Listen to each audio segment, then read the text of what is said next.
하나님 말씀 마태복음 2장입니다.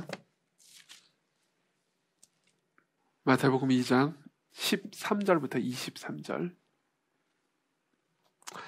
마태복음 2장 13절부터 23절 제가 봉독해 드리겠습니다. 하나님 말씀을 들으십시오.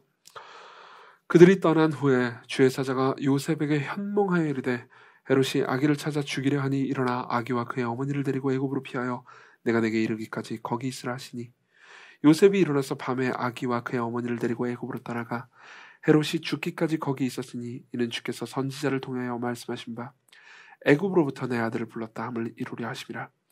이에 헤롯이 박사들에게 속은 줄을 알고 심히 노하여 사람을 보내어 베들레헴과 그 모든 지경 안에 있는 사내 아이를 박사들에게 자세히 알아본 그때를 기준하여 2살부터 그 아래로 다 죽이니 이에 선지자 예레미야를 통하여 말씀하신 바 라마에서 슬퍼하며 크게 통곡하는 소리가 들리니 라헬이 그 자식을 위하여 애곡하는 것이라. 그가 자식이 없으므로 위로받기를 거절하였도다 함이 이루어졌느니라. 헤롯이 죽은 후에 주의 사자가 애굽에서 요셉에게 현몽하여 이르되 일어나 아기와 그의 어머니를 데리고 이스라엘 땅으로 가라. 아기의 목숨을 찾던 자들이 죽었느니라 하시니 요셉이 일어나 아기와 그의 어머니를 데리고 이스라엘 땅으로 들어가니라. 그러나 아켈라오가 그 아버지 헤롯을 이어 유대의 임금됨을 듣고 거기로 가기를 무서워하더니 꿈에 지시하심을 받아 갈릴리 지방으로 떠나가 나사렛이란 동네에 가서 사니 이는 선지자로 하신 말씀에 나사렛 사람이라 칭하리라 하심을 이루려 함이로라. 아멘. 네, 크리스마스에는 이제 우리나라는 뭐 그런 문화가 아직 이제 완전히 정착된 것 같지는 않지만 뭐 서양 사람들은 보통 선물을 주고받죠. 근데 이제 우리나라 사람들도 보통 크리스마스 때는 선물을 기대하거나 주거나 받거나 합니다. 뭐 우리 교회도 마니또 뭐 이런 거 하면서 선물 주고받고 하는 게 있더라고요. 근데 이 선물은요, 그러니까 이런 측면이 있습니다. 이제 어떤 선물들은 이제 나 자신을 낮추어야 그 선물이 기쁜 그런 종류의 선물이 있습니다. 나 자신을 낮추거나 나 자신을 부인해야 이 선물이 드디어 기쁘고 좋다라고 느껴지는 종류의 선물이 있습니다.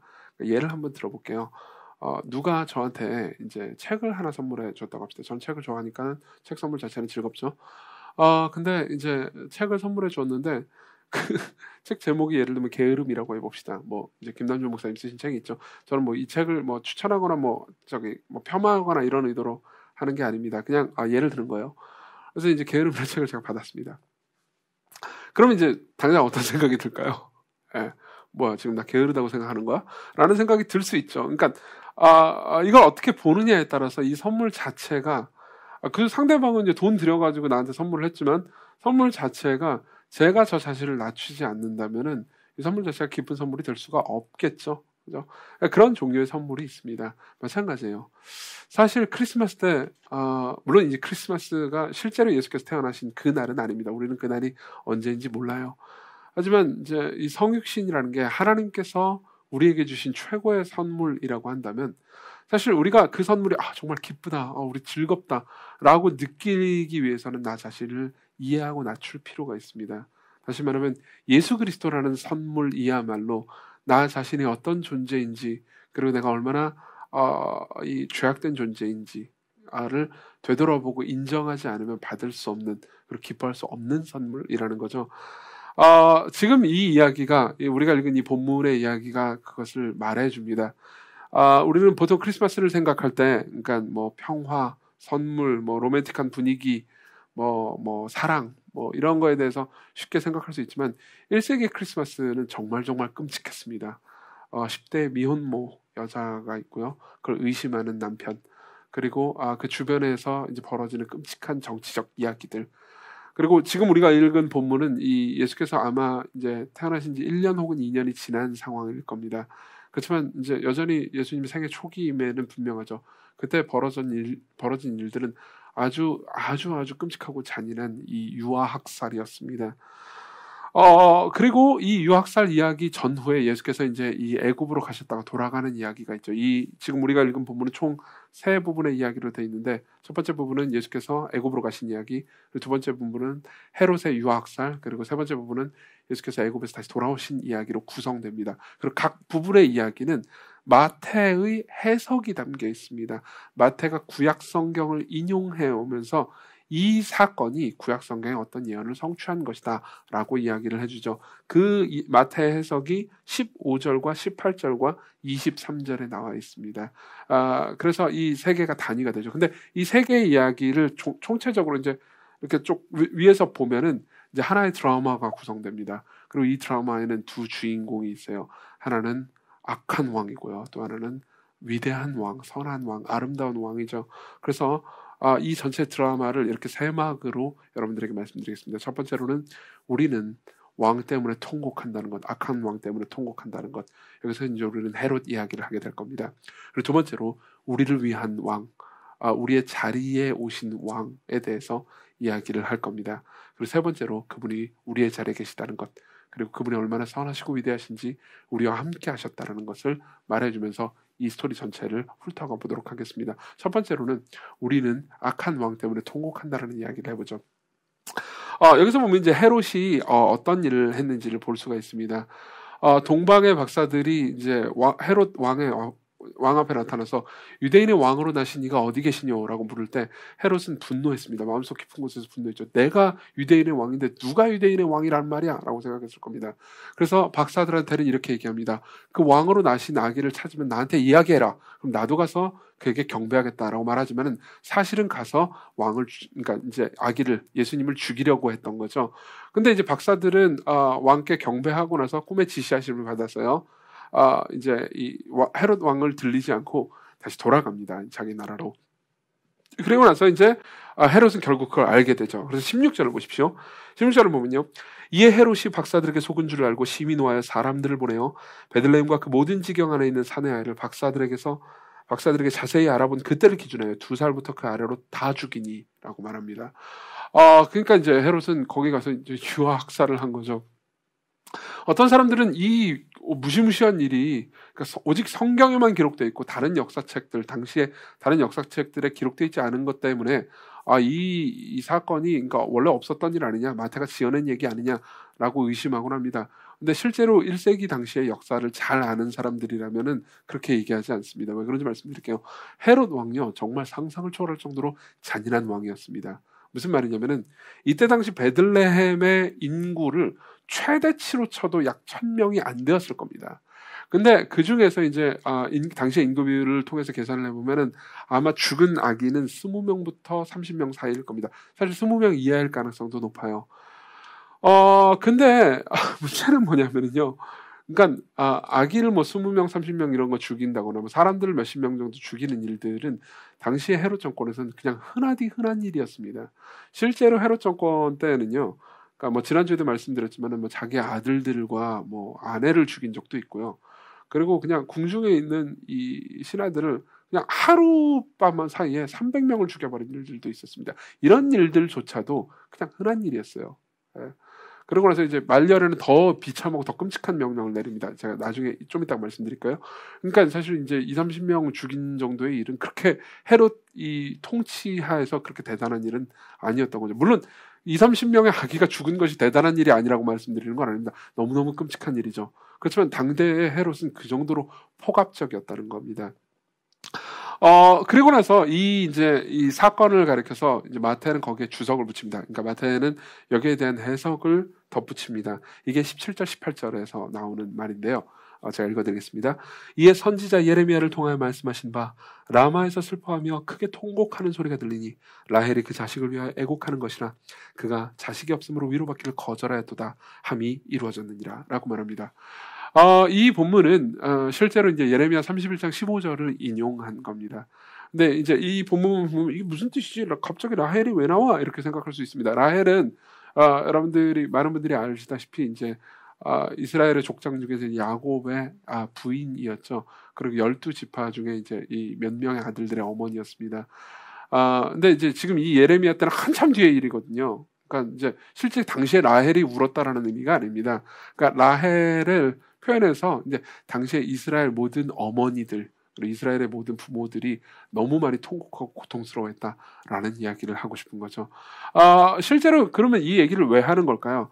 그러니까 이 예레미야 31장의 문맥을 보면 어떤 상황인지 좀 말씀드릴게요. 당시에 이제 이스라엘은, 이제 특히 유다는요, 이제 하나님께 계속해서 반역하고 하나님께 범죄하는 걸로 인해서 결국은 이제 하나님의 징계를 받게 됩니다. 그리고 그것이 이제 바벨론의 포로로 잡혀가는 것이었죠.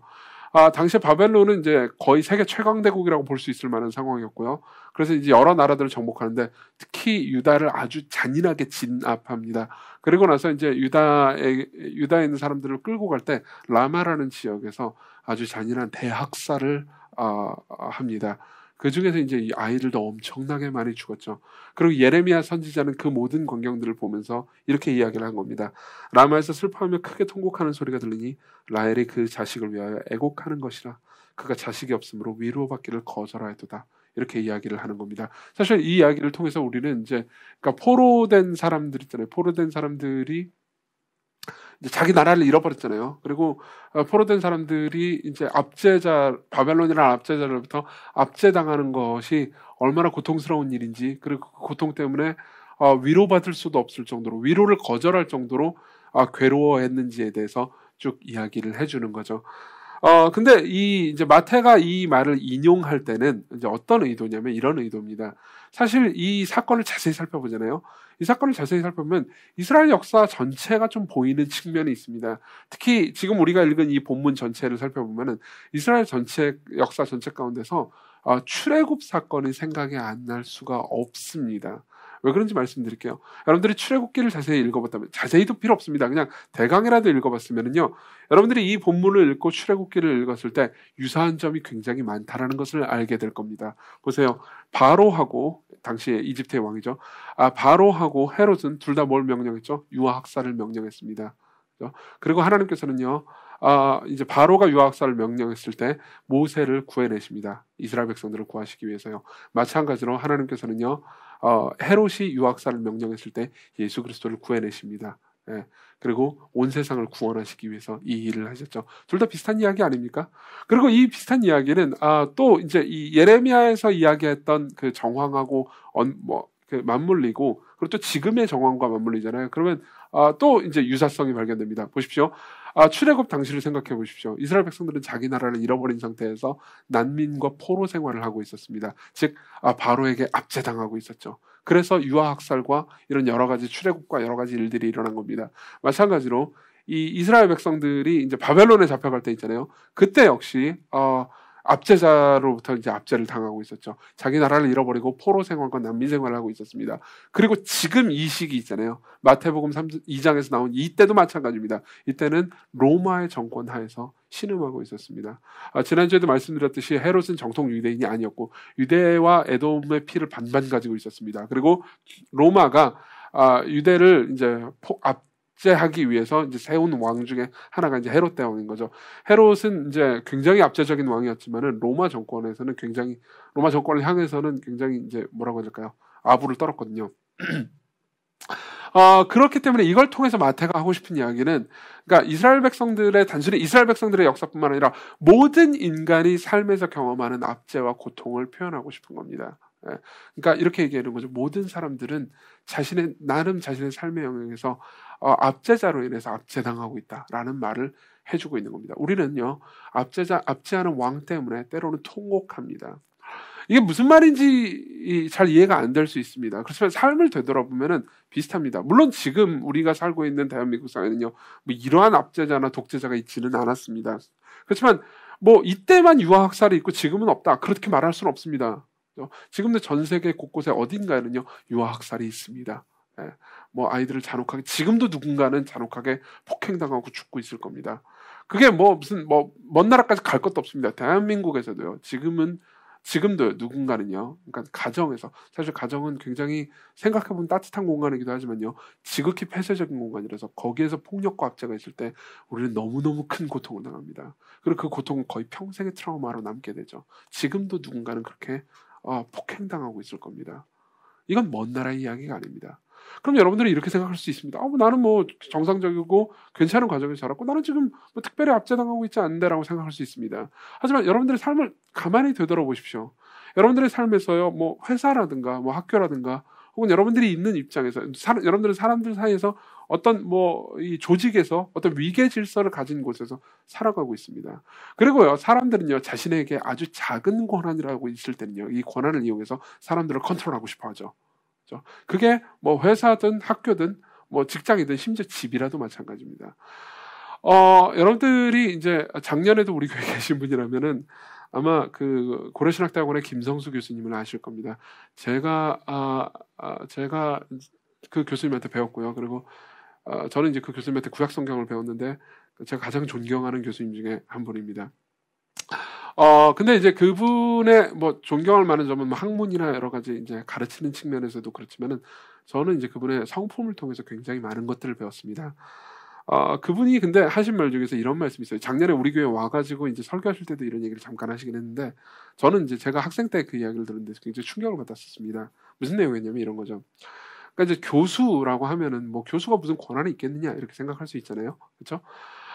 근데 이제 교수가 무슨 뭐 특별한 권력과 권한이 없는 것처럼 보이지만, 이제 그분이 스스로를 되돌아보실 때 교수는 학생들한테 이제 학점을 매길 권한을 가지고 있잖아요. 그렇죠? 근데 이제 F를 줄 수 있습니다. 교수는요. 그래서 사실 이게 이제 사람들, 즉 이제 학생들의 두려움을 자극할 수 있죠. 저도 진짜 두려웠어요. 신대원은 이제 신학대학원을 3년을 다녀야 되는데요.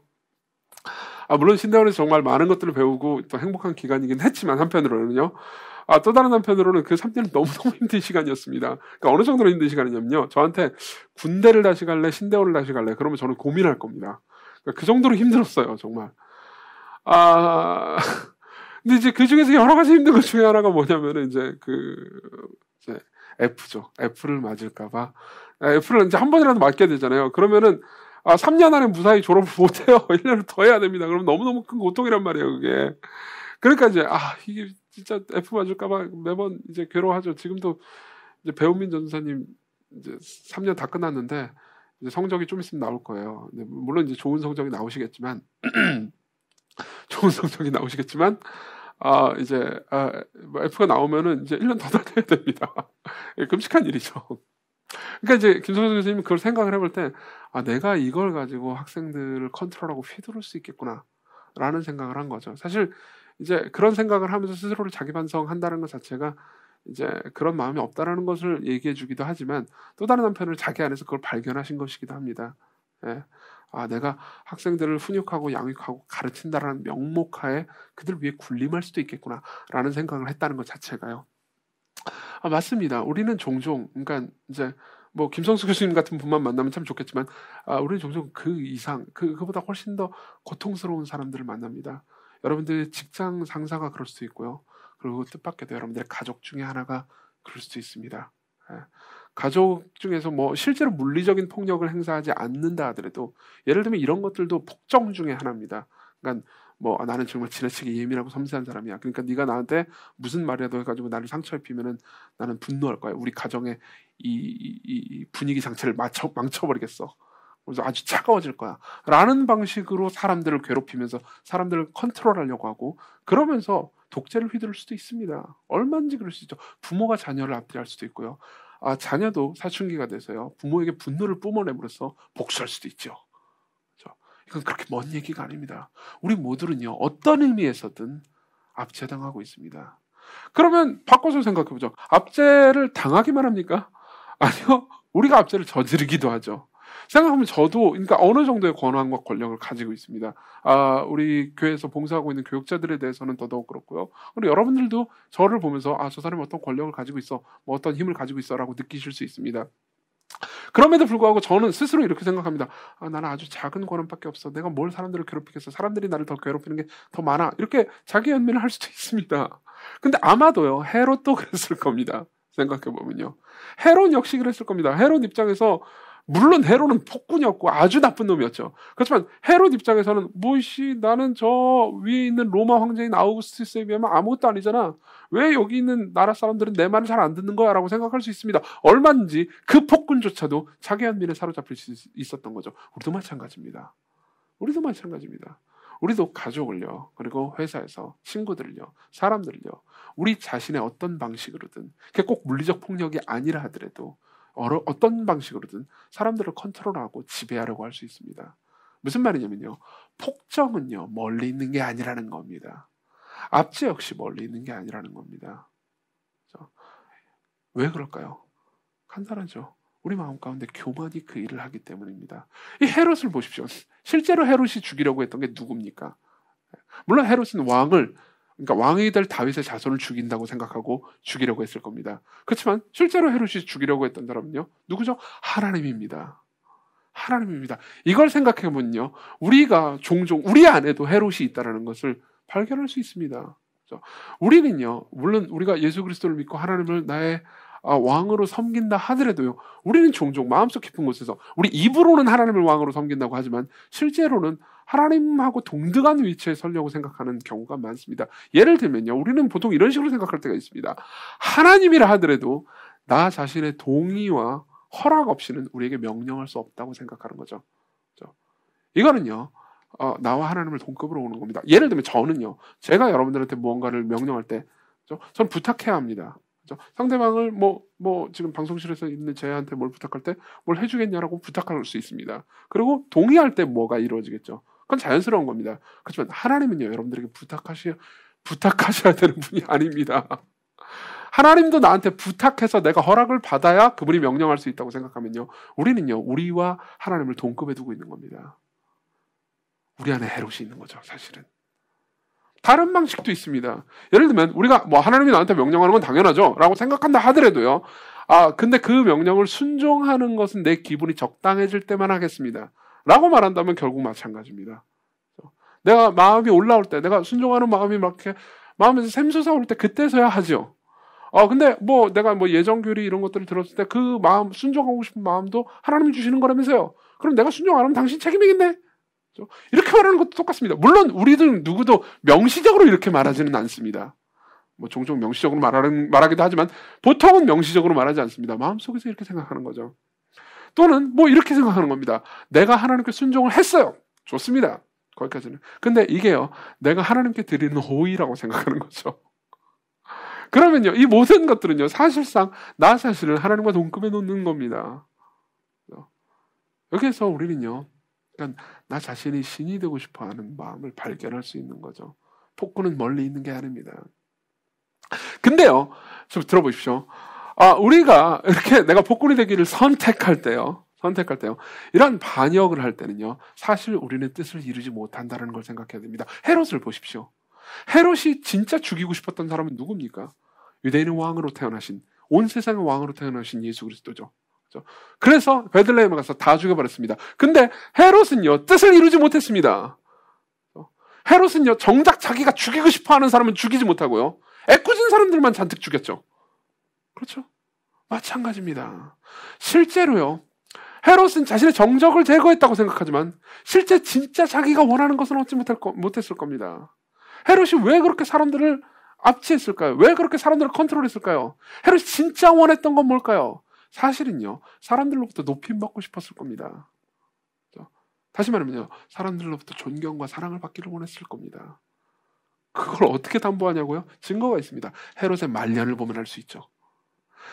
헤롯의 말년은 꽤나 비참했는데요, 그 비참한 정황을 제가 다 이야기를 하지는 않겠습니다. 그렇지만요, 기록에 보면요, 이런 이야기가 있습니다. 들어보십시오. 헤롯이 죽을 때의 기록입니다. 백성이 헤롯을요, 자신을 얼마나 싫어하는지 그가 알기에 그는 누이 살로메와 그 남편 알렉사스에게 명하여 자신이 죽는 순간 경마장에서 모든 지도자들을 죽이겠다. 이는 축제 대신 전국적인 애도를 유발하기 위해서였다. 무슨 말인지 아십니까? 자신이 죽을 때요, 자신이 독재자하고 폭군이라는 걸 스스로 다 알고 있는 거예요. 그러니까 사람들이 축제를 벌일까봐 그게 싫으니까 어떻게 했냐면 경기장에 그 유대 지역의 모든 유명 인사들과 지도자를 다 모아놓습니다. 그리고 내가 죽는 그 순간 저 사람들 다 죽여라고 명령한 거죠. 실제로 죽였는지 어쩐지 우리는 알지 못합니다. 제가 보니까 어떤 기록을 보니까는 죽였다고 말하고 있고 어떤 기록을 보니까 그렇지 않다고 말하고 있는 거. 그렇지 않다고 하는 쪽이 더 신빙성이 있는 것 같습니다. 잘은 모릅니다. 근데 어쨌든 간에요, 생각해 보십시오. 자기가 죽을 때 사람들이 축제를 벌이는 게 싫어서 죽은 이후에도 사람들이 슬퍼했으면 좋겠어서 사람들을 죽여요. 죽는 그날까지요. 그럼 생각해 보십시오. 실제로 죽였다고 합시다. 그럼 사람들이 애도를 하겠죠. 그러면 그게 헤롯이 죽어서 애도하는 겁니까? 아니요. 아니요. 여러분, 우리가요, 사람들 위해 서기 위해서, 그죠? 사람들 위해 서기 위해서 사람들을 컨트롤하려고 할 때요, 우리가 진짜 원하는 걸 가질 수는 없습니다. 우리가 진짜 원하는 존경과 사랑, 우리가 진짜 원하는 받아들여지는 건요, 결코 가질 수 없습니다. 입장을 바꿔서 생각해 보십시오. 누가 여러분들 위해서 압제할 때 여러분들은 그를 존경할 수 있습니까? 아니요. 없잖아요. 마찬가지입니다. 내가 하나님과 동등해지려고 할 때요, 실제로 내가 자유로워질까요? 아니요. 그렇지 않습니다. 내가 하나님과 동등해지려고 할 때요, 하나님이라고 하더라도 나한테 명령할 거는 없습니다. 내 삶의 주인은 나고요, 내가 무엇을 할지 무엇을 하지 말아야 할지, 그리고 무엇이 가치로운지 무엇이 가치롭지 않은지를 내가 결정하겠습니다 라고 하면요, 우리가 자유로워지는 게 아닙니다. 여러분, 우리는요 하나님만큼 지혜롭지 않습니다. 우리는 하나님만큼 알지 않습니다. 우리는요 하나님만큼도 아니에요. 우리는 그냥 우리 자신이 지혜롭지 않다는 걸 우리 스스로가 압니다. 그렇죠? 우리는 그냥 사람들 중에서도 그냥 그렇게 지혜롭지 않은 사람들입니다. 우리는 한계가 있는 존재들입니다. 근데요, 내가 살아가는 삶 가운데서 모든 걸 내가 결정할 권한이 있고, 그리고 무엇이 가치롭고 무엇이 가치롭지 않은지를 내가 모든 걸 결정해야 한다면요, 사실 이런 겁니다. 우리는요 사막에서 왕이 된 겁니다. 아무도 없는 상태에서 사막에서요 다시 내가 살고 있는 고향 서울로 돌아가야 돼요. 근데 그 상태에서 이렇게 말하는 것과 똑같습니다. 내가 어느 길로 가야 할지, 어떤 길을 선택해야 될지 누구도 나한테 명령할 수 없어. 내가 결정하겠어 라고 말하는 것과 똑같아요. 이게 우리를 자유롭게 해주나요? 아니요. 그렇지 않을 겁니다. 그렇지 않을 겁니다. 오히려 이게 우리를 자유롭게 해주겠죠. 어떤 한 사람이 여러분들에게 옵니다. 그리고 그 사람은요 이미 사우디아라비아에 있는 사막부터 서울까지 수백 번을 왕복한 사람이에요. 어디에 오아시스가 있고 어디에 있지 않은지, 어떤 것이 험한 길이고 그렇지 않은지, 그리고 어떤 것이 지름길인지, 어떤 곳에 무엇이 있는지 완벽하게 알고 있습니다. 그리고 그 사람이 여러분들에게 말을 합니다. 내가 모든 걸 알고 있습니다. 내가 이 길 전체를 알고 있어요. 가장 좋은 길과 가장 아름다운 길을 알고 있습니다. 가다 보면요, 당신은 굉장히 아름다운 경치를 만날 수도 있을 겁니다. 나를 따라가다 보면요. 그러면 나를 따라오십시오. 내가 가자는 길로 갑시다. 나에게 순종하십시오. 여러분, 이것이 여러분들을 향한 압제입니까? 아니요. 이때 우리는 비로소 자유로워집니다.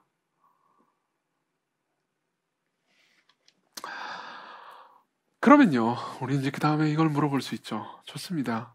하나님께 순종하는 것이 오히려 우리를 자유롭게 해준다면, 그분이 그렇게 선하고 지혜로운 분이라는 것, 그분이 그렇게 좋은 분이라는 걸 어떻게 확신할 수 있습니까? 라고 물어볼 수 있습니다. 그리고 우리는 이 13절부터 15절에 있는 첫 번째 이야기로 들어갈 수 있죠. 자, 읽어드리겠습니다. 13절입니다. 그들이 떠난 후에 우리를 위한 왕에 대해서 이야기합니다. 두 번째 대제요. 그들이 떠난 후에 주의 사자가 요셉에게 현몽하여 이르되 헤롯이 아기를 찾아 죽이려 하니 일어나 아기와 그의 어머니를 데리고 애굽으로 피하여 내가 내게 이르기까지 거기 있으라 하시니 요셉이 일어나서 밤에 아기와 그의 어머니를 데리고 애굽으로 따라가 헤롯이 죽기까지 거기 있었습니다. 자, 보십시오. 이미 하나님께서는 이 모든 것을 알고 계셨고요. 예수님을 피신시키십니다. 이제 요셉에게 나타나셔가지고 애굽으로 가 있어라 라고 말씀하시죠. 실제로 당시에 애굽은 베들레헴부터 애굽까지의 거리를 재보면 약 130km 정도가 됐습니다. 그러니까 굉장히 먼 거리긴 하지만 그래도 지금 서울에서 뭐 천안보다 조금 더 밑 그 정도이기 때문에 또 못 갈 거리도 아닙니다. 걸어서.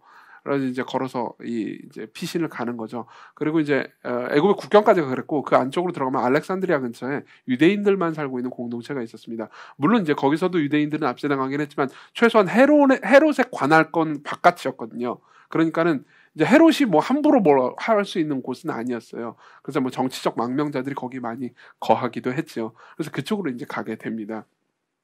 그리고 이제 예수께서 애굽으로 간 사건 있잖아요. 이 사건을 가리켜서 이제 이 마태가 그 해석을 우리에게 알려줍니다. 뭐라고 말하냐면 이렇게 얘기하죠. 15절 다시 읽어드릴게요.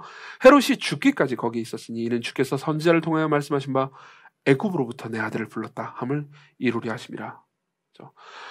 이 애굽으로부터 내 아들을 불렀다라는 말은요, 이 호세아 11장 1절의 말씀을 인용한 겁니다. 그리고 이제 이거는 이런 거죠. 이제 우리가 이걸 이제 마태복음만 쭉 읽잖아요. 그럼 이제 이런 생각이 들 겁니다. 보니까는 호세아 11장 1절에 이제 예수님이 이제 이렇게 이 땅에 오시는데 애굽으로 갔다가 다시 돌아온다라는 예언이 있구나, 그게 성취됐구나라고 생각할 수 있습니다. 그렇지만 실제로 호세아 11장을 보잖아요.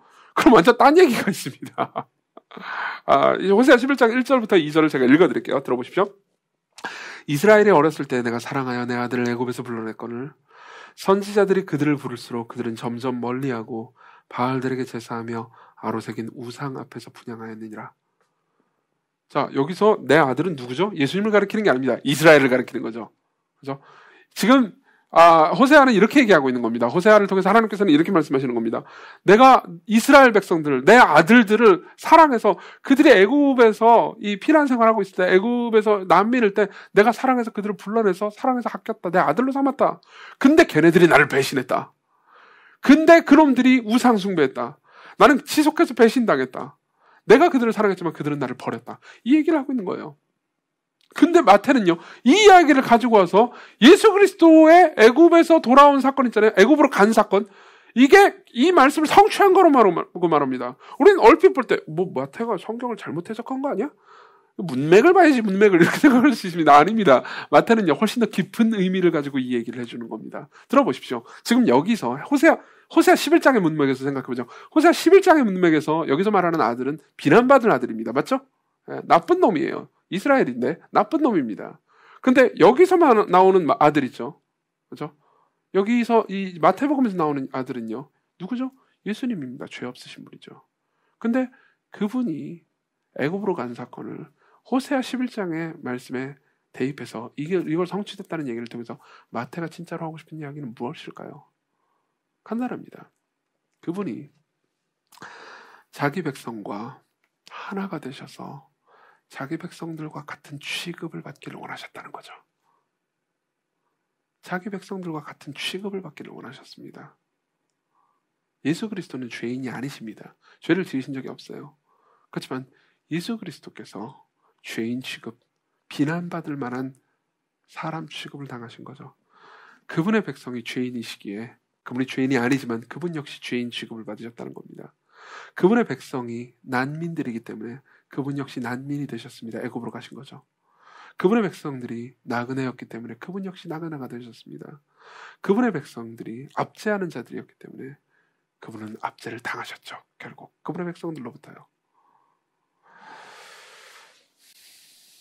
여러분 들어보십시오. 이 이야기는요, 우리에게도 굉장히 많은 것들을 얘기해 줍니다. 하나님께서 하나님의 아들 예수 그리스도를 이 땅에 보내신 것은요, 단순히 그분이 육체를 입고 사람이 되셨다는 것 이상의 의미를 말해줍니다. 그분이 사람이 되심으로써 저 멀리 위에서 그분과 자기 백성을 분리해서 생각하는 게 아니고요, 연합해서 생각했다는 겁니다. 연합해서 같은 자리에 있으시기로 한 겁니다. 한 묶음 안에 있기를 원하셨다는 겁니다. 근데 그 묶음, 그 백성들이 비난받을 만한 사람들입니다. 욕먹을 만한 사람들입니다. 그럼 어떻게 했다는 거죠? 예수 그리스도께서는 그 일을 하지 않으셨지만 같이 비난받기로 결정하셨다는 거죠. 같이 욕먹기로 결정하셨다는 거죠. 그분의 백성들과 하나가 됐다는 겁니다. 그분의 백성들과 같은 출발선에 서시겠다는 겁니다. 무슨 의미일까요? 자, 보십시오. 이때 예수 그리스도를 생각해 봅시다. 여러분, 우리는 죄인입니다. 아까도 계속 얘기했죠. 우리는 한편으로는 폭군이기도 하고요, 폭군으로부터 압제당하는 사람이기도 하죠. 그렇죠? 근데 예수 그리스도께서 우리의 자리로 오셨다는 거는요, 우리 같은 죄인의 자리로 오셨다는 건요, 그분 역시 죄인 취급을 받으시기로 하신 건데 그분이 죄인이 아닙니다. 그렇죠? 우리 안에 있는 죄를 그분이 미워하시긴 하지만 그분은 죄인이 아닙니다. 근데 미워하시긴 하지만 같은 죄인 취급을 받으시기로 한 겁니다. 그렇죠? 이러한 관계가 있을 수 있습니다. 이게 좀 약간 이해가 잘 안 될 수 있지만 예를 한번 들어가면서 여러분들에게 설명해 드리겠습니다. 어떤 한 청년이 있다고 합시다. 이 청년이요, 아주 파렴치한 짓을 저질렀다고 합시다. 누가 봐도, 그러니까 사람들이 다 이 비웃고 그리고 욕할 만한 어떤 나쁜 짓을 저질렀습니다. 그리고 그 사람의 이제 사건의 개요가 이제 막 뉴스에 막 올라와 있고 사람들이 막 댓글을 적으면서 저 쳐죽일 놈, 천하의 나쁜 놈, 막 이런 이야기들이 막 올라옵니다. 저는 이제 그런 강력 사건들이 올라올 때 보통 댓글을 유심히 살펴보는 것을 되게 좋아합니다. 왜냐면 그걸 통해서 사람들이 어떤 생각을 하고 있는지 좀 깊이 알 수 있기 때문입니다. 근데 종종요, 이런 경우가 있습니다. 그러니까 이제 기자분들이 그런 악한 짓을 저지른 사람들의 부모를 찾아가가지고 인터뷰를 하거나 혹은 가족을 찾아가서 인터뷰를 할 때가 있습니다. 그러면요, 이제 그런 기사들도 나와요. 그러면 이제 그 가족을 향해서도 막 엄청난 비난이 쏟아집니다. 네. 근데 보십시다. 이렇게 악한 짓을 저지른 사람을 마음으로 비난을 하지만 미워할 수 없는 사람이 있죠. 누구죠? 이 사람의 아버지입니다. 혹은 엄마요. 혹은 가족이요. 부모라면요. 절대 미워할 수가 없습니다. 부모라면요. 절대. 그러니까 복합적인 심정이 있는 거죠. 예, 아주 부모라면 너무너무 고통스러울 겁니다. 이 사람이 저지른 내 아들이잖아요. 내 아들이 혹은 뭐 딸이라고 해서 상관없습니다. 내 자녀가요. 너무너무 끔찍한 짓을 저질렀습니다. 너무너무 끔찍한 짓을 저질렀기 때문에 나도 믿기지 않을 정도고요. 그리고 나도 내 자녀가 저지른 이 끔찍한 짓이 밉습니다. 분노스러워요. 그렇지만 나는 이 사람을 미워할 수가 없어요. 나는 이 사람을 미워할 수가 없어요. 그리고 나는 내가 이 사람이 받는 모든 비난을요, 내가 피해가려면 연을 끌어버리면 됩니다. 맞죠? 그렇지만 나는 그렇게 할 수가 없어요. 나는 이 사람과 같은 자리에 서야 됩니다. 이 사람이 비난받을 때 함께 있어야 됩니다. 이 사람이 비난받을 때 나도 비난을 받아야 됩니다. 이 사람, 내가 잘못한 게 아닌데도 불구하고 사람들 앞에서 내가 잘못했다고 굽신거리면서 빌어야 됩니다. 그렇죠? 이게 바로 예수 그리스도께서 이 땅에 오심으로써 하신 일이라고 말하는 겁니다. 여러분, 마태가요, 예수 그리스도께서 이 땅에 오신 것을 임마누엘, 하나님께서 우리와 함께 계시다라고 말할 때는요, 단순히 그분이 육체가 돼가지고 우리 중에 함께 있었다라는 정도의 이야기를 하는 게 아닙니다. 진짜 그분이 우리 자리, 우리와 같이 비난받는 자리, 우리와 함께 욕먹어야 하는 자리로 오셨다라는 걸 말해줍니다. 여러분들은 생각하십시오. 예수 그리스도께서 우리를 그냥 정죄하기만 하시려면요, 성신하실 필요가 없었습니다. 그렇지만 그분은요, 정죄하시는 분일 수 있지만 그분이 모든 법의 입법자이시며 심판자이시니까요, 정죄하는 자리에 계실 수 있지만 그분은 정죄받는 자리로 같이 오기를 원하셨다는 거죠. 이게 마태가 우리에게 해주는 얘기입니다. 마태가 말하는 진짜 왕은요, 헤롯같이 악독한 왕이 아니고 여기서 말하는 이 악의 왕은요, 우리의 자리로 오신 분입니다. 여러분들 그렇게 물어볼 수 있습니다. 예수 그리스도께서 우리를 비난하고 정죄하기만 하지 않고, 정말요? 비난하고 정죄하는 것이 아니고 우리와 함께 비난당하신다고요? 잘 믿기지 않는데 이렇게 생각할 수도 있습니다. 예를 한번 들어보죠. 여러분, 지금 코로나 상황이 오늘 보니까는 막 1200명이더라고요, 확진자가. 그리고 막 여기저기서 집단 감염이 터지고 있죠. 그리고 올 한 해 내내 교회는요, 진짜 엄청나게 비난을 받고 있습니다. 여기에 대해서는 시간이 꽤나 지나고, 그리고 많은 사람들이 올 한 해를 되돌아보면서요, 그러니까 교회의 문제에 있어서는 이제 깊이 따져보고 다시 재평가를 해봐야 될 필요가 있을 겁니다. 그리고 물론 이제 뭐 교회 입장에서 억울하다고 말할 수 있는 부분이 없지는 않습니다. 없지 않을 겁니다. 그리고 저 역시 생각나는 게 있고요. 그리고 그렇지만 저는 제 제한적인 이해와 제한적인 지혜 안에서 무언가를 생각하는 거죠. 그렇지만 이제 분명한 것은요, 교회에 죄가 있다는 것도 사실입니다. 교회가 이 부분에 있어서 독선적이고 그리고 악하고 그리고 자기 중심적인 면이 있었죠. 그렇죠? 좋습니다. 그것 때문에요, 교회는 사람들로부터 비난받고 있습니다. 그렇죠? 그걸 우리는 이렇게 말할 수도 있습니다. 비난받을 만하다고. 믿지 않는 사람들만 비난하는 게 아니고요, 믿는 사람들 역시 비난합니다. 그럼 제가 물어보죠. 예수 그리스도께서는 어떻게 보실까요? 예수 그리스도께서는 교회를 비난하고 있을까요? 네, 맞습니다. 제가 아까 말씀드렸잖아요. 자기 자식이 흉악범죄를 물론 이게 흉악범죄까지는 아니지만요, 흉악범죄를 저질렀다면요, 그걸 보면서 끔찍하게 여길 겁니다. 그렇지만 예수 그리스도께서는 같이 비난받는 자리에 있기를 원하실 겁니다. 왜냐하면은요, 교회는 그분의 신부거든요. 그분의 신부가 악을 범했을 때 신랑은요, 신부를 향해서 너 왜 이렇게 나쁜 놈이니? 나는 같이 욕먹기 싫어. 너 나랑 절연하자. 이렇게 말하지 않습니다. 함께 팔짱을 끼고 같이 욕을 먹는 거죠. 함께 팔짱을 끼고 같이 욕을 먹는 거죠. 그분이 그런 마음을 가지고 계시다는 것을 어떻게 입증합니까? 여러분들은 이렇게 말할 수 있습니다. 아니, 예수님이 그 입법자고 판단자시니까 우리가 잘못한 거에 대해서 정죄하고 우리가 잘하는 거에 대해서 뭐 잘했다고 하시는 분이지, 진짜 그분이 같이 욕을 먹는다고요? 정말 그분이 같이 욕을 먹는다는 걸 어떻게 입증할 수 있습니까? 당신 어느 부분 보고 그런 얘기를 하는 거예요? 라고 말한다면 제가 이렇게 말씀드리겠습니다. 십자가를 보십시오. 십자가를 보십시오. 십자가에서 그분이 당하신 것은 단순히 육체적 고통만이 아니었습니다. 그분이 당한 건 비난이었습니다. 사람들이 그분을 향해서 침을 뱉었습니다. 조롱했습니다. 욕했습니다. 흉악범 취급했습니다. 심지어 그분의 영원한 아버지이신 성부 하나님마저도요. 성부 하나님께서도 자신의 영원한 아들이신 예수 그리스도를요, 흉악범 취급하셨습니다. 진노와 저주를 내리셨습니다. 그럼 뭘 의미합니까? 예수 그리스도가 흉악범이라는 것을 의미합니까? 예수 그리스도가 진노와 저주를 받기 마땅하신 분이라는 걸 의미합니까? 아닙니다. 예수 그리스도께서 진짜 자기 백성 중에 하나의 자리로 오셔서 자기 백성들과 같은 취급을 받기로 하셨다는 겁니다. 그게요, 십자가상에서만 그러신 게 아니고요, 그분이 태어날 때부터 그러셨다는 거죠. 이게 마태의 주장입니다. 이게 마태가 여러분들이 꼭 알게 되기를 간절히 원했던 내용입니다. 여러분들 중에서 여러분들의 죄 때문에 비참한 분들이 계시다면, 여러분들 중에서요, 나는 이 세상에서 뭐 이렇게 인정받고 존경받는 사람이 아니야. 아니, 오히려 반대야. 나는 정말 최악의 짓을 저질렀어. 혹은 나는 나 같은 놈은 진짜 인생 쓰레기야. 근데 이 쓰레기 짓을 멈출 수도 없어. 여러분, 가족을 괴롭히는 사람은요, 자기가 가족을 괴롭히는 걸 알고 있습니다. 그리고 가족들이 자기를 미워하고 있는 것도 알고 있습니다. 그렇지만 자기를 이기지 못합니다. 폭군과 왕이 돼서 다스리고 싶어하는 마음을 이기지 못해요. 그래서 계속해서 폭행을 저지르죠. 여러분들 중에 그런 사람이 있다면요, 지금 회개하십시오. 근데 회개할 때 여러분들에게 도움이 되는 말씀을 드리겠습니다. 여러분, 이 말을 믿으셔야 됩니다. 예수 그리스도께서는 여러분들이 저지른 모든 짓을 미워하시지만 여러분들의 자리에 같이 서 계십니다. 예수 그리스도께서는 저와 여러분들이 저지른 모든 죄를 끔찍하게 여기시지만 저와 여러분들의 자리에 같이 서 계십니다. 오직 그분만이, 예수 그리스도만이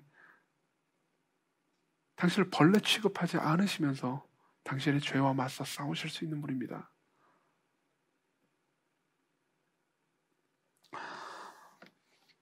다음으로 넘어가죠. 우리는 이제 이 다음에서 예수 그리스도께서 우리를 위해서 하신 일의 절정을 볼 수 있습니다. 세 번째 파트 이야기입니다. 세 번째 파트 이야기는 조금 더 빨리 끝낼 수 있을 겁니다. 19절부터 보면요, 이제 예수께서 다시 애굽에 있다가 이스라엘 땅으로 돌아오는 장면이 나옵니다. 보십시오. 19절 제가 읽어드릴게요. 헤롯이 죽은 후에 주의 사자가 애굽에서 요셉에게 현몽하여 이르되, 일어나 아기와 그의 어머니를 데리고 이스라엘 땅으로 가라. 아기의 목숨을 찾던 자들이 죽었느니라 하시니 요셉이 일어나 아기와 그의 어머니를 데리고 이스라엘 땅으로 돌아가니라. 이제 천사가 나타나가지고 현몽하니까는 이스라엘 땅으로 돌아가는데, 그러나 아켈라오가 그의 아버지 헤롯을 이어 유대에 임금됨을 묻고, 아켈라오도 굉장히 잔혹한 사람이었습니다. 근데 아켈라오는 얼마 못해요. 로마 정권의 밑보이거든요. 셈을 듣고 거기로 가기를 무서워하더니 꿈에 지시하심을 받아 갈릴리 지방으로 떠나갑니다. 그리고 나사렛이라는 동네에 가서 사니 이는 선지자로 하신 말씀에 나사렛 사람이라 칭하리라 하심을 이루려 하심이라. 이렇게 말합니다. 여기서 이제 나사렛 사람이라고 칭하는 이 말씀은요, 이 이사야 11장 1절과 더불어서 여러 이제 구약 성경에 있는 선지자들의 말씀을 종합적으로 인용한 겁니다. 자, 이걸 통해서 마태가 얘기해주고 싶은 바가 있습니다. 내용은 간단합니다. 그냥 그들이 다시 돌아왔다라는 얘기입니다. 돌아와서 어디냐면 나사렛이라는 지역에 정착했다는 겁니다. 사실 이제 이 23절은요, 1장과 2장 전체 결론이기도 합니다. 23절은요. 죄송합니다. 1장과 2장 전체 결론이기도 합니다. 그러니까 이 말은요, 단순히 우리가 이제 우리 입장에서 이제 21세기 사람이 볼 때는 그냥 예수님의 이 지역이 나사렛 지역에서 정착해가지고 예수님의 고향은 사실 베들레헴인데 실제로는 나사렛 사람이라고 불렸구나 라는 식으로 그냥 정보만 제공하는 것처럼 느껴집니다. 그렇지만 실제로 1세기 사람들이 이걸 읽었을 때는요, 약간 놀라워했을 겁니다. 왜냐하면요, 나사렛은요 당시 촌동네 중에 촌동네였거든요. 물론 여러분들 중에서 이제 지방 촌동네라고 보통 촌동네라고 부를 수 있는 그럴 만한 지역에서 올라오신 분들도 많이 있습니다. 그렇죠? 근데 지금은요, 지역까지 그렇게 차별을 하진 않죠. 그리고 지역까지 차별하는 건 좋지 않습니다. 나쁩니다. 근데 당시에 지역의 의미는요, 지금의 지역의 의미와 달랐습니다.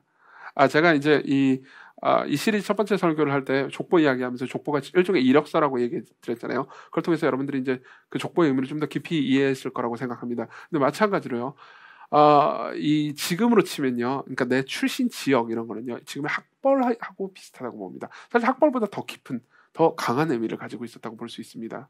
내가 나사렛 출신이다? 그럼 당연히 나는 멍청한 사람입니다. 내가 나사렛 출신이다? 그럼 나사렛에서는요, 절대로 세상의 지혜를 얻을 수가 없습니다. 지혜로운 말과 우리를 인도해 줄 만한 말. 그리고 뭐 왕감 이런 거는 왕이 될 만한 사람, 이건 절대로 나사렛 출신일 리가 없어요. 그때 당시는 다 그렇게 생각했습니다. 그때 당시 왕이 난다면요, 뭐 로마나 혹은 아테네나 아니면 예루살렘입니다. 예루살렘급 정도는 돼야 유대 입장에서는요. 그래도 왕이 나셨다고 볼 수 있는 거죠. 베들레헴만 해도 괜찮습니다. 왜냐하면 베들레헴은 다윗의 고향이니까요. 근데 나사렛, 물론 예수께서는 실제로 베들레헴 출신이긴 하지만 그분이 다시 돌아오실 때는 나사렛으로 가십니다. 깡촌 중에 깡촌이었죠. 이걸 통해서 무슨 얘기를 하고 싶은 겁니까? 마태가요. 우리에게 이런 말씀을 드리고 싶은 겁니다. 그분이 우리의 자리로 오셨습니다. 그렇죠? 이 얘기를 드렸죠. 근데 그분이 우리의 자리로 오셨을 때는요, 우리와 함께 있을 때, 우리의 자리로 오셨을 때 그 중에서도 앞자리로 오신 게 아닙니다. 뒷자리로 오셨다는 거죠. 그 중에서도 비천한 자리로 오셨습니다. 인간으로 온 것만 해도 대단하신 일인데, 그 인간 중에서도 왕의 아들이나 대단한 현자의 아들이나 뭐 이런 식으로 온 게 아니고요, 시골에 나사렛 사람이라 불릴 정도로 그냥 별 볼 일 없는 사람들의 모습으로 오셨다는 거죠. 그분의 직업 또한 마찬가지였습니다. 제가 이 일과 신앙 이 강의할 때 제가 인용해드린 말인데요, 필립 젠센이라는 신학자가 이렇게 얘기합니다. 들어보십시오. 하나님이 세상에 오신다면 어떤 모습일까? 고대 그리스인들은 철학자, 왕일 거라고 생각했다. 고대 로마인들은 정의롭고 고상한 정치가를 떠올렸을 것이다. 하지만 히브리 땅에 임한 하나님은 어떠셨는가? 목수로 오셨다. 여기 목수라고 번역된 단어 테크논이라는 단어는요, 단순히 목수만 의미하는 게 아닙니다. 이 테크논이라는 단어를 지금 문맥에 맞게, 이 어감에 맞게 가장 잘 번역하냐면요, 노가다입니다. 노가다예요. 그분은 당시에도, 지금도 마찬가지고요, 당시에도 가장 천대받는 곳으로 오셨습니다. 왜 그럴까요? 제가 성탄절 내내, 이 설교 내내 여러분들에게 똑같은 이야기를 했지만 다시 한번 반복하겠습니다. 그분이 정말로 우리와 똑같은 자리에서, 아니 우리가 생각할 때 일반적인 우리보다도 못한 자리에 서셔서요, 우리와 함께 삶을 나누시기 위해서였죠. 아까 제가 이런 말씀을 드렸습니다. 여러분, 우리가 하나님의 말씀에 순종하는 것을 기꺼이 하지 않고요, 우리 자신도 하나님 앞에서 어떤 권리가 있는 것처럼 행동한다면, 하나님이 나한테 명령할 때도 나한테 허락을 받아야 된다고 생각하거나, 혹은 내가 그분께 순종하는 것이 내 기분에 따라 좌우된다고 생각한다면, 혹은 뭐 내가 순종하는 것이 하나님께 드리는 일종의 호의라고 생각한다면요, 사실은요, 우리는 하나님과 자기 자신을 동급해 두는 셈입니다. 그리고 그거는요, 우리를 자유롭게 해주지 못합니다. 우리 사막 가운데 버림받는 사람인 거죠. 그래서 우리가 하나님의 말씀을 순종하고 따를 때는요, 그분이 모든 것을 아시는 지혜로운 분으로서, 그 과정을 다 통과한 분으로서 우리를 인도하실 때 우리는 비로소 자유로워질 수 있다고 말했죠. 근데 보십시오, 우리를 인도하는 그 인도자가요, 이런 분이라고 해봅시다. 그냥 그 모든 길을요, 사우디아라비아 사막에서 서울로 가는 길을 그냥 아시는 정도가 아니고요, 아무것도 모르는 상태에서 엄청나게 헤매면서 상하면서 고통당하면서 그 길을 수백 번 왔다 갔다 한 사람이라면요, 처음 그 길을 가는 것을, 그 낯섦과 고통을 경험해 본 사람이라면요, 우린 더욱 신뢰할 만할 겁니다. 그렇죠? 내가 처음 길을 가는데 너무 목마르고 너무 힘들고 한 모든 것들을 이해할 수 있을 뿐만 아니라 그걸 배려해서 우리를 인도해 줄 수 있는 분이기 때문이죠. 예수 그리스도께서 그러신 분입니다. 그분이 이 땅에 오실 때는 그분은 비록 죄는 없으셨지만 우리가 가지고 있는 모든 약함을 다 가지고 계셨습니다. 그리고 우리들 중에서도 뒷자리에 계셨죠. 우리들 중에서도 대단한 분으로 오신 게 아닙니다. 우리들 중에서도 가장 미약한 분으로 오셨습니다. 그렇기 때문에 그분은요, 여러분들이 기쁘게 순종할 만한 마음을 품을 수 있을 만한 왕이십니다. 헤롯과는 달리요. 두 가지 적용만 하고 끝내겠습니다. 첫 번째 적용입니다.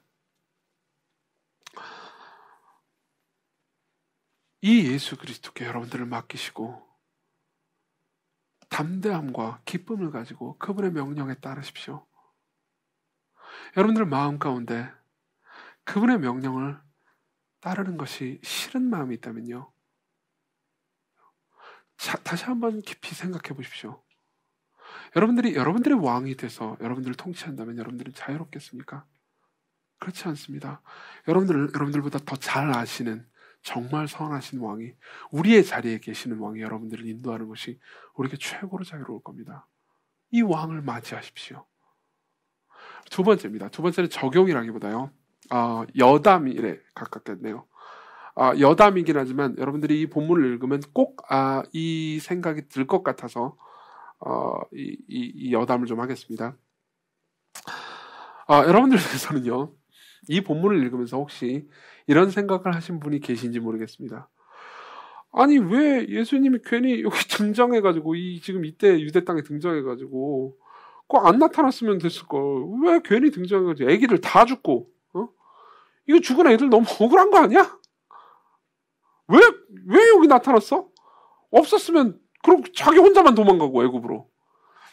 이런 생각이 드실 분들이 계실까봐 제가 이런 말씀을 좀 드리겠습니다. 거기에 대한 답을 좀 간단하게 드리죠. 물론 하나님께서 아이들을 죽인 게 아니고 헤롯이 죽였습니다. 그러니까 하나님께 책임이 있는 건 아니죠. 근데 그보다 더 깊은 의미를 말씀드리겠습니다. 여러분, 성부 하나님께서 예수 그리스도를요, 헤롯의 학살로부터 구해내셔서 애굽으로 피신시키신 것이 사실입니다. 그렇죠? 그렇지만 성부 하나님께서 헤롯의 학살로부터 예수 그리스도를 구하셔서 애굽으로 피신시키신 이유는 베들레헴의 유아들을 버리고 자기만 살겠다고 한 의도가 아니고요, 내 아들만 살리겠다 이런 의도가 아니고요, 성부 하나님께서 예수 그리스도를 더 잔혹하고 더 고통스럽고 더 괴로운 죽음으로 몰아내시기 위해서였습니다.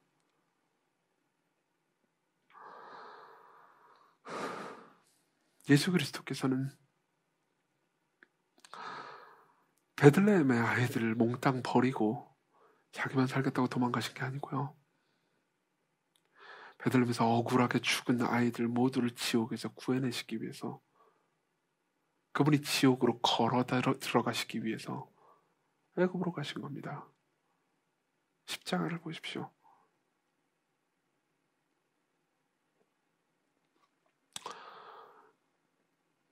여러분들이 이 왕을 여러분들의 진정한 선물로 받아들이기 위해서는 우리는 우리 자신이 죄인이고 우리 자신이 통제하려는 열망이 있는 사람이고, 더 나아가서 우리가 하나님을 향해서 반감과 적의와 교만을 품고 있는 사람이라는 것을 겸손하게 인정해야 될 겁니다.